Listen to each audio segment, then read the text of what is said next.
All right, so for part C, we have the function e to the x plus e to the minus x, and that is represented by 2 cosine hyperbolic x. So now the question is like, do we have the MacLaurin expansion of cosine hyperbolic x in the list? And I don't see that we have anything of that sort in this list. Okay, but we do have the Taylor series expansion of e to the x. So I'm going to try to utilize that because cosine hyperbolic x consists of e to the x and e to the minus x. Okay, so we're going to sort of like utilize that. All right, so I listed down the power series expansion of, or MacLaurin expansion of e to the x. That's the summation x to the n over n factorial. And if you expand this out, it's 1 plus x squared over 2 factorial, and on and on. And the interval of convergence is negative infinity and infinity. So now by using the MacLaurin expansion of e to the x, I'm going to derive the MacLaurin expansion of e to the minus x with the same logic that we had in part A and part B. So first of all, I'm going to replace x by negative x in the description of the MacLaurin series of e to the x. So this x is going to be minus x to the power of n divided by n factorial. So that way we have the MacLaurin expansion of e to the minus x written as 1 minus x plus x squared over 2 factorial, because we have now alternation coming into play. And the next term is minus, okay, minus x cubed over 3 factorial, and on and on.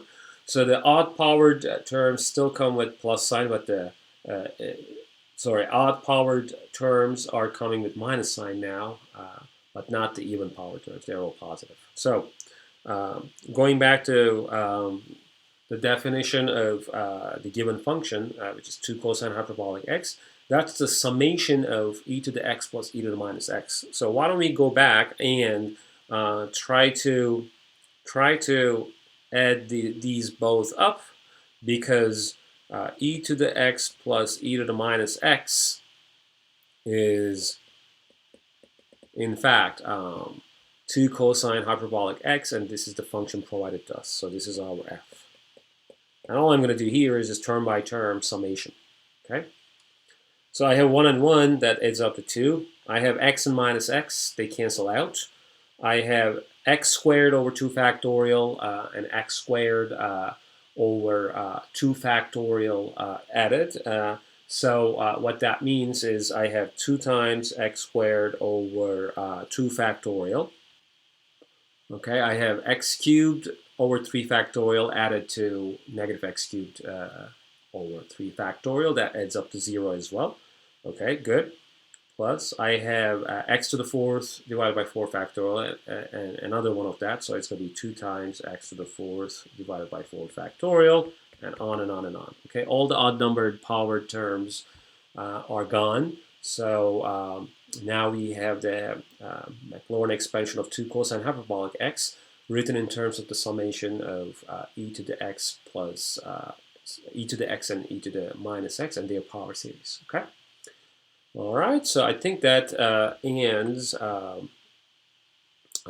part C, and therefore the video ends. Thanks for watching.